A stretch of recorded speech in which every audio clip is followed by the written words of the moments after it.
Election code ముగిసిన వెంటనే చెరుకు రైతులను ఆదుకుంటామని సీఎం రేవంత్ రెడ్డి హామీ ఇచ్చారు. నిజామాబాద్ కాంగ్రెస్ ఎంపీ అభ్యర్థి జీవన్ రెడ్డికి మద్దతుగా ఆర్మూర్లో రేవంత్ రెడ్డి కార్నర్ భేటీలో పాల్గొన్నారు. ఇక రైతుల కష్టాలు తెలిసిన వ్యక్తి జీవన్ రెడ్డి అని చెప్పారు. అలాంటి వ్యక్తిని గెలిపిస్తే అన్నదాతలు కొండగా ఉంటామని, షుగర్ ఫ్యాక్టరీని తెరిపించేందుకు సాయశక్తుల పోరాడతామని సీఎం రేవంత్ రెడ్డి ప్రజలకు సూచించారు. అహంకారం ఆడరుగుళ్ళు ఉంటే ఎట్లుంటదో బీజేపీకి అట్లుంటాడు. ఇక్కడ ఉన్నోళ్ళు చెప్పండి ఎంత అహంకారం ఉంటుందో బీజేపీ అభ్యర్థికి మీరు చూడండి. గ్రామాలలో పెద్దోళ్ళని అడగండి.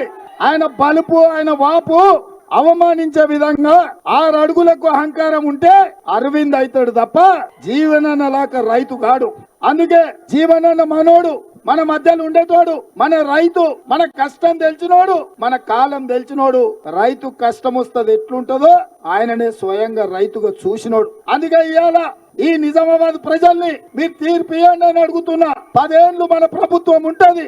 మీ సమస్యల్ని పరిష్కరించే బాధ్యత, మీ చక్కెర కర్మాగారం తెరిచే బాధ్యత, మీ పసుపుకు గిట్టుబాటు ధర ఇచ్చే బాధ్యత, మీ ఎర్ర జొన్నలు పండించిన వాటికి ధర చెల్లించి తీసుకునే బాధ్యత, మీరు పండించే వడ్లకు 500 రూపాయలు ఇచ్చే బాధ్యత మన ప్రభుత్వం తీసుకుంటది. మీకు 2 లక్షల రూపాయల రైతు రుణమాఫీ చేసే బాధ్యత 15 ఆగస్టు లోపల అవి చేసి తీరుతా అని మీకు అందరికి మాటిస్తున్నా.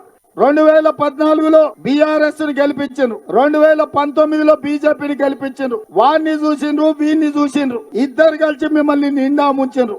ఒక్క అవకాశం జీవనాన్నకి ఇవ్వండి. జీవనన్న ఆయనే స్వయంగా రైతు.